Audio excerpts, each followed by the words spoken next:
MS संस्कृतला ज्या वेळेला मी दर्शनशास्त्र अभ्यासत होतो त्यामध्ये पतंजलींची ओळख झाली. ते एक स्वतः डॉक्टर होते, मानसोपचार तज्ज्ञ होते आणि त्याचबरोबर व्याकरणाचार्य सुद्धा होते.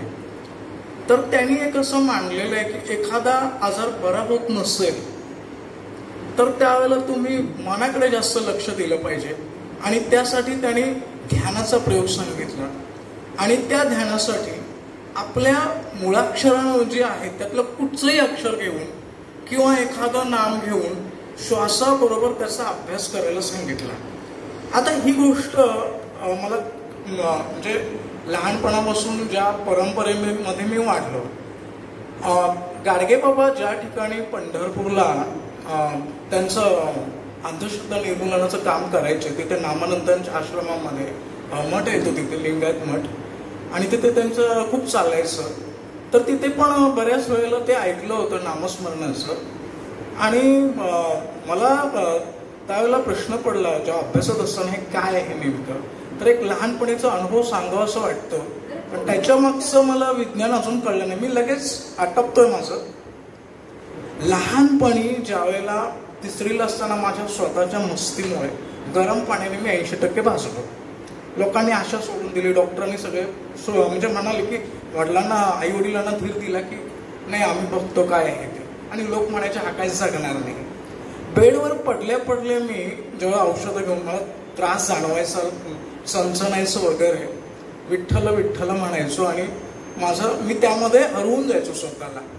2 महिन्यानंतर रिझल्ट आला, मी बरा झालो. आता याच्या मागे काय विज्ञान असेल हे मला जाणून घ्यायचंय.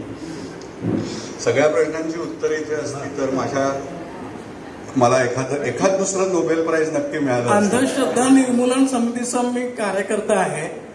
देव धर्म वगैरे या गोष्टीला मी विरोध करत नाही, हा ज्याचा त्याचा प्रश्न आहे, कारण उपासना स्वातंत्र्य घटनेने बहाल केलेले आहे. पण ह्याच्यामध्ये काय आहे म्हणजे की जे मानसोपचार तज्ज्ञ म्हणून जे पतंजलीनं हा प्रयोग सांगितला जो नंतर सगळ्या भक्ती संप्रदायाने घेतला, याच्यामध्ये काय असेल मला जाणून घ्यावं असं वाटतं. बाकी मला काय असतं की वैयक्तिक अनुभव जो आहे ना त्याला शास्त्रामध्ये सर्वात खालचं एव्हिडन्स बेस्ड इंटरव्हेन्शनचं हे असतं वैयक्तिक अनुभवाला. की माझा अनुभव असा होता. त्याच्यानंतर जे आहे ना त्याच्यामध्ये रँडमाइज कंट्रोल ट्रायल्स असतात. ओके, त्याच्यामध्ये 2 गट आहेत. त्यांनी अर्ध्या लोकांनी विठ्ठल विठ्ठल केलं आणि दुसऱ्या लोकांनी विठ्ठल विठ्ठल नाही केलं. तर मग काय झालं, काय फरक पडला. सो जेव्हा ह्या रँडमाइज कंट्रोल ट्रायल्स ज्या असतात त्या एकाने केल्या तर बाबा तो पंढरपूरचा असेल म्हणून त्याने थोडंसं कुठेतरी. मग काय होतं की मल्टीसेंट्रिक रँडमाइज कंट्रोल ट्रायल्स असतात आणि मल्टीसेंट्रिक रँडमाइज कंट्रोल ट्रायल झाल्यानंतर त्याचा मेटा अनालिसिस केला जातो. म्हणजे जगामध्ये जपानमध्ये केलं, अमेरिकेमध्ये केलं, कॅनडामध्ये केलं आणि तिथे सगळ्यांनी 10-10 ठिकाणी हा प्रयोग केला आणि त्यांनी काय निष्कर्ष काढले हे सगळे निष्कर्ष एकत्र घ्या, त्याला मेटा अनालिसिस म्हणतात. मग असे बरेच मेटा अनालिसिस होतात आणि मग त्याचा कोक्रेन रिव्ह्यू म्हणून एक केला जातो. कोक्रेन रिव्ह्यू म्हणजे तो सगळ्या मेटा अनालिसिस घेतो आणि म्हणतो आता ह्याच्यातनं काय तर्त आहे, कुठली गाथा तरते आहे. आणि मग ती तरणारी गाथा जी आहे ना ती शास्त्र म्हणतं की बाबा हे आमच्यासाठी बायबल, हे एक हॉस्पिटल. सो आता तुमचा जो अनुभव आहे तो तुमचा एकाचा अनुभव आहे. त्यामुळे जेव्हा तो शास्त्रापर्यंत पोहोचेल ना, कोक्रेन रिव्ह्यू पर्यंत पोहोचेल, तेव्हा तो एखाद्या मायक्रोस्कोप खाली घातला जाईल की हे असं का होतं. कारण वैयक्तिक अनुभव करायला लागलो ना तर वैयक्तिक अनुभवांची सत्यता पडताळण्यापासनं पुढे खूप मोठा खर्च असतो. त्यामुळे तो प्रयत्न हा शास्त्रामध्ये करणं हे खूप कठीण झालं.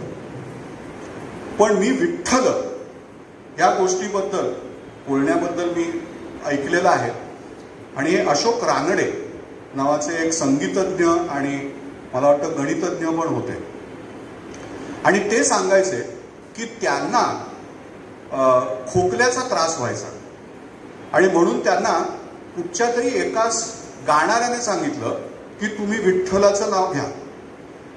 तर त्याने म्हटलं कशासाठी.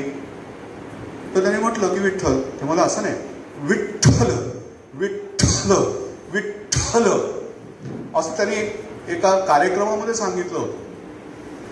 आणि जेव्हा तो ठ हा जो उच्चार आहे ना, त्याच्यामध्ये फोर्सफुल एक्सपिरेशन आहे हो. म्हणजे तुमच्या फुफ्फुसांमध्ये जे काही फ्लेम असतं किंवा जे काही द्रवपदार्थ असतात ते बाहेर काढण्यासाठी हे अशा प्रकारे उच्चार करणं हे फुफ्फुसांच्या स्वास्थ्यासाठी उपयुक्त असतं. त्यांनी ते केलं, त्यांना त्याचा फायदा झाला. पण आता तो विठ्ठलामुळे झाला का ठ याच्यामुळे झाला? हे शास्त्र म्हणतं की हा ठ हा उच्चार आहे ना, त्या ठ मुळे झाला.